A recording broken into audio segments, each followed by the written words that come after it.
current temperatures were in the 70s south of Augusta. You can see where the sun has been shining a lot for today. 79 in Millen versus 62 at the lake. So a spread in temperatures. We'll talk more about rain chances tonight and your weekend forecast coming up. All right, thanks, Mikkel. Plans for a historic property in downtown Aiken are finally moving forward. The city bought it several years ago, and ever since, its future has been up in the air. Tonight, your Kennedy Payne has an update on what's next for Hotel Aiken. Hotel Aiken was originally going to be demolished, but now it's one step closer to being brought back to life. The city of Aiken bought the hotel and its surrounding properties back in 2021. The original plan, tear it down and start over with a new hotel and some apartments. But that didn't happen. Since then, there's been no real movement on the project. Until now, in December, the city received 6 bids for the property. Half of the developers are looking to turn the hotel into apartments or condos. The other half are hoping to keep it a hotel. Now the city just has to choose a bidder. We're getting close to selecting, I think, someone that we would exclusively negotiate with to attempt to sell the property to. Now, how close are we? I mean, it won't happen next week, but we are pretty close, and maybe into March, I believe we'll know the identity of that group and be ready to move forward. We spoke with the Historic Aiken Foundation about preserving the hotel's history. Hear what they had to say about why it's so important. All new on News 12 at 6 o'clock. In Aiken, Kennedy Payne on your side. At least 3 drivers were killed today in 3 different Mikkel. More than 100 community volunteers wrapping up their count of Augusta's homeless population. It's called the Point in Time, or PIT count. The numbers gathered this month will affect how much funding our nonprofits and shelters receive from the federal government. Your Sydney Hood joins us now live at 5 from our newsroom in Sydney. How long will it take for us to learn the results of this PIT count?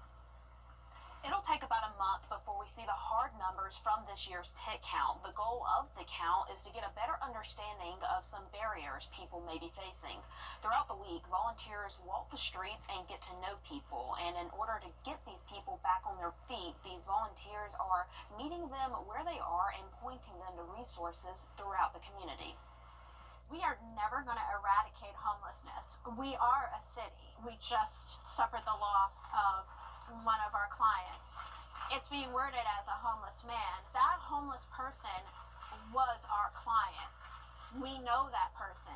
These are people that are an extension of our family. When you lose a member of your family, it does cut you deeply, and it makes you question, what could I have done?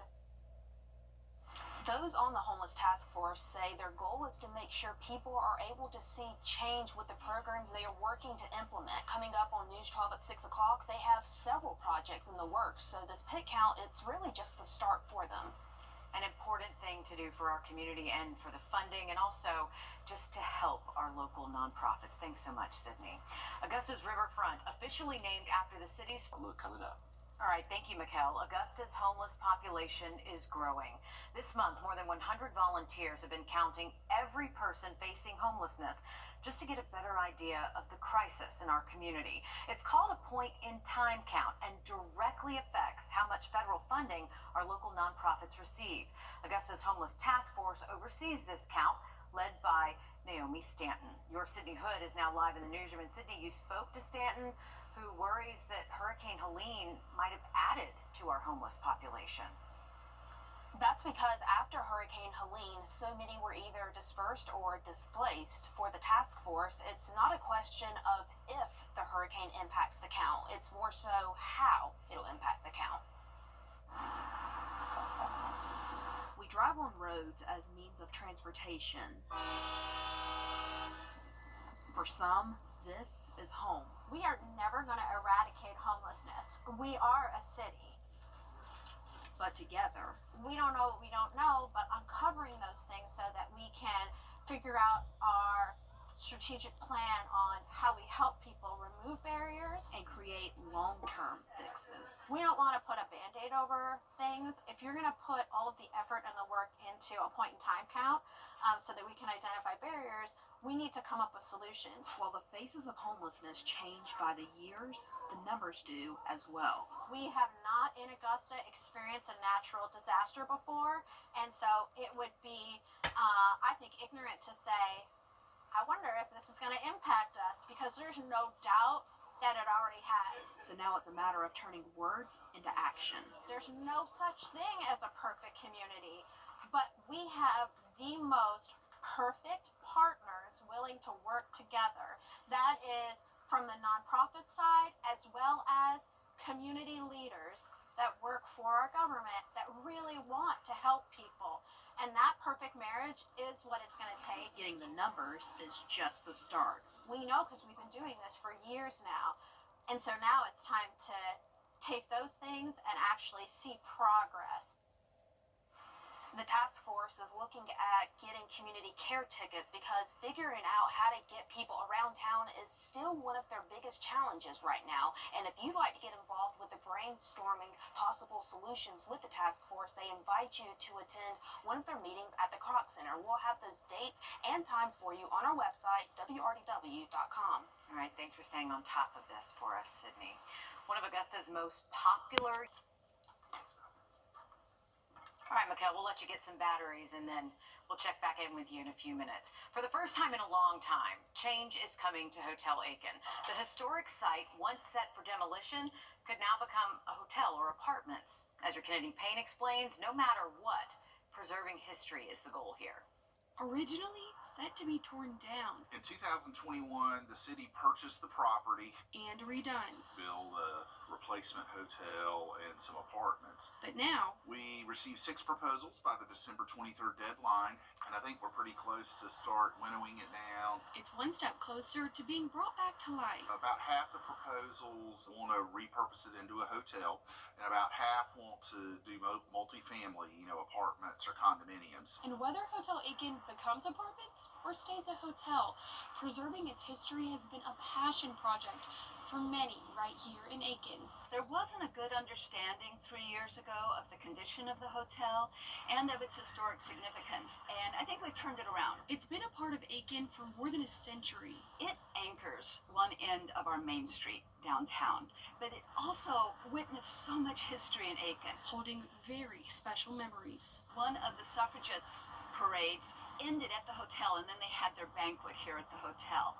It hosted soldiers during World War I and World War II who were home on leave. After being completely redone in 1929, it became a building block for future architecture. It was the start of what's called colonial revival. It launched a lot of the changes in downtown Aiken at that time. Most of the buildings were redone in a style similar to this. And she's not the only one who recognizes its significance. The hotel was placed on the National Register of Historic Places. I mean, it's an honor for the hotel. Johnson says growth and preserving history can go hand in hand. We want someone who preserves it and who appreciates the history, maybe displays the history in a lobby. In Aiken, Kennedy Payne on your side.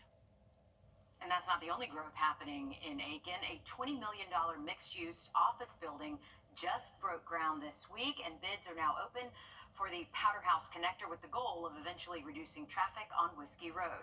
Also, the development of hundreds of homes and commercial properties is underway in Aiken. Okay, Mikkel, got some new batteries. He is recharged and ready to... With 2 locations to serve you, Augusta and Evan. South Carolina's healthcare delivery system has been found to be the most fractured of any state in the nation. It means taxpayer dollars spent to improve people's health are not paying off, with South Carolinians among some of the unhealthiest Americans. Your State House reporter Mary Green explains what lawmakers and the governor want to do to fix it. Last year, a push to merge several state health agencies into one fell apart in the final moments of the legislative session, just short of reaching the governor's desk. Now, lawmakers are trying to revive this proposal this year here at the State House, but with some key changes. We must fix this. The day after Governor Henry McMaster made that entreaty during his State of the State address about South Carolina's fractured healthcare delivery system, senators held their first hearing of the year on a bill to address that issue. It would combine 3 state agencies, the existing departments of mental health, disabilities and special needs, and alcohol and other drug abuse services, and merge them into a new Department of Behavioral Health and Developmental Disabilities. Individuals with mental health problems, addiction problems, and disability disorders, they overlap, and in many instances they are shuttled from one agency to another, and the result is they're not getting the care that they deserve in a timely way. We are failing that particular population. The leaders of 2 of those existing agencies are accountable to unelected boards, but supporters believe merging the departments into a new cabinet agency accountable to and able to be be fired by the governor will make them more responsive to South Carolinians' needs. If you want accountability and you don't want to have bureaucratic control and you don't want to have mission creep, put them under the authority of the chief executive who's in charge of that executive branch. Last year, this push was met with criticism from some lawmakers who claimed it would create a position akin to a health czar. Those critiques haven't gone away. It's another attempt at creating an unelected health czar. But supporters of this legislation say that claim is not true. I think a lot of you guys have a lot more confidence in our Machiavellian ability to do conspiracy than we do, because if you haven't noticed, government's not nearly as good at creating conspiracies as you think it is. Well, and this bill just had its first hearing this week in a Senate subcommittee, so it still is several steps away from reaching the governor. Reporting from the State House, I'm Mary Green. We are happy to end the month off giving Prepare for Babies another $50